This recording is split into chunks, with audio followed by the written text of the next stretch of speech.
Moving average crossover strategy इस्तेमाल करते हुए बहुत से ट्रेडर फोमो यानी फियर ऑफ मिसिंग आउट का शिकार हो जाते हैं। क्या आप भी कभी ऐसे फंसे हैं? अगर हाँ, तो ये वीडियो आपके लिए है, क्योंकि इसमें हम देखेंगे दो चार्ट बेस्ड केस स्टडी जो दिखाएंगे कि फोमो हमारी ट्रेडिंग साइकोलॉजी से कैसे खेलता है।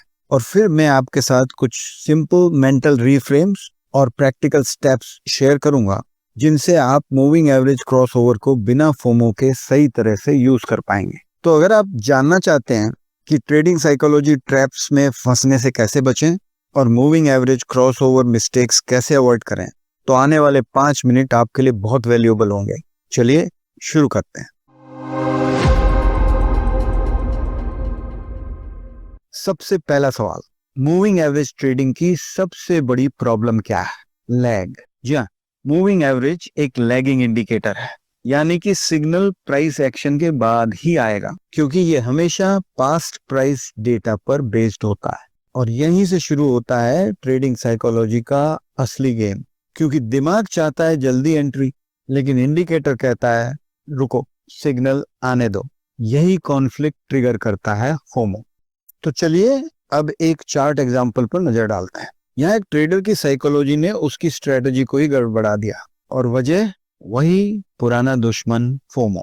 माइंड ये मान ही नहीं पाता। स्ट्रेटजी कहती है वेट करो, लेकिन दिमाग कहता है अभी एक्शन नहीं लिया तो मौका चला जाएगा। मार्केट ऊपर बढ़ रहा था, ट्रेडर ने सोचा अपवर्ड स्लोप वाला शॉर्ट है, मैं अब क्रॉस तो करेगा ही, क्यों वेट करूं, ये दोजी ऑलरेडी शॉर्ट एमए से बाउंस कर रही है, एंट्री ले लेता हूं। फोमो इतना स्ट्रॉन्ग था कि उसने कैंडल के हाई पर बाय ऑर्डर डाल दिया। ट्रेड एग्जीक्यूट होते ही ट्रेडर खुश। लेकिन स्ट्रेटजी क्या कह रही थी? क्रॉसओवर के बाद ही एंट्री करो। लेकिन माइंड ने तो ओवरराइड कर दिया, यानी कि साफ फोमो। और नतीजा, अगली ही कैंडल से प्राइस रिवर्स हुआ और ट्रेड चला गया सीधा लॉस में। अब आप सोच रहे होंगे चलो लेसन मिल गया, ट्रेडर अब डिसिप्लिन रहेगा। लेकिन ट्रेडिंग साइकोलॉजी इतनी लीनियर सीधी सादी नहीं होती। दिमाग एक ट्रैप से निकलकर अक्सर दूसरे ट्रैप में फंस जाता है, और यहाँ भी यही हुआ। ट्रेडर ने तो रिजॉल्व कर लिया, अब बिना क्रॉसओवर ट्रेड नहीं करूंगा। सुनने में परफेक्ट डिसीजन लग रहा है ना? लेकिन जब एक्चुअल क्रॉसओवर सिग्नल आया तो सामने आई एक नई प्रॉब्लम। ट्रेडर ने पीछे का प्राइस एक्शन देखा और सोचा प्राइस तो ऑलरेडी इतना ज्यादा ऊपर आ चुका है, इतने हाई पर क्यों खरीदूं, कहीं टॉप पर ना फंस जाऊं।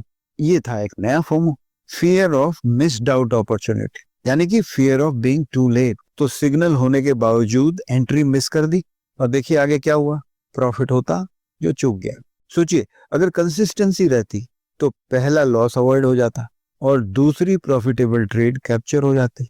नेट नेट प्रॉफिट लॉस में बदल गया, सिर्फ साइकोलॉजी के कारण। अब असली सवाल यह है, फोमो ट्रैप से बचा कैसे जाए? सिर्फ इन 4 स्टेप्स को फॉलो करके।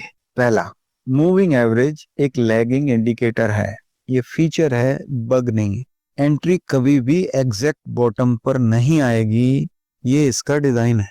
दूसरा, टारगेट आपका होना चाहिए सिर्फ ट्रेंड का बीच वाला हिस्सा पकड़ना, टॉप और बॉटम को भूल जाओ, प्रॉफिट बीच में ही बनता है। तीसरा, प्रोबेबिलिटी गेम। ट्रेडिंग 100% सर्टेनिटी का खेल नहीं है, ये प्रोबेबिलिटी का गेम है। कुछ सिग्नल्स काम करेंगे, कुछ फेल होंगे, लेकिन अगर रूल कंसिस्टेंटली फॉलो किए जाए तो लॉन्ग टर्म एक्सपेक्टेंसी हमेशा पॉजिटिव रहती है।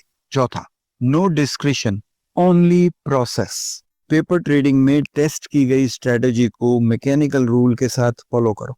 नो सेकंड गेसिंग, नो पैनिक।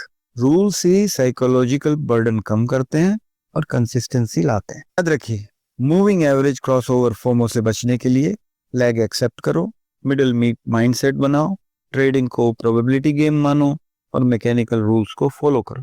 अब एक चैलेंज लीजिए, अपने अगले कुछ ट्रेड में इन रूल्स को स्ट्रिक्टली फॉलो कीजिए और कमेंट्स में बताइए आपका एक्सपीरियंस कैसा रहा। अगर ये वीडियो वैल्यूएबल लगी हो तो लाइक जरूर कीजिए, सब्सक्राइब कीजिए और बेल आइकन को भी दबाइए, ताकि आपको ट्रेडिंग के बारे में हर तरह के वीडियो लगातार मिलते रहें। मिलते हैं फिर अगले वीडियो में, तब तक के लिए हैप्पी ट्रेडिंग।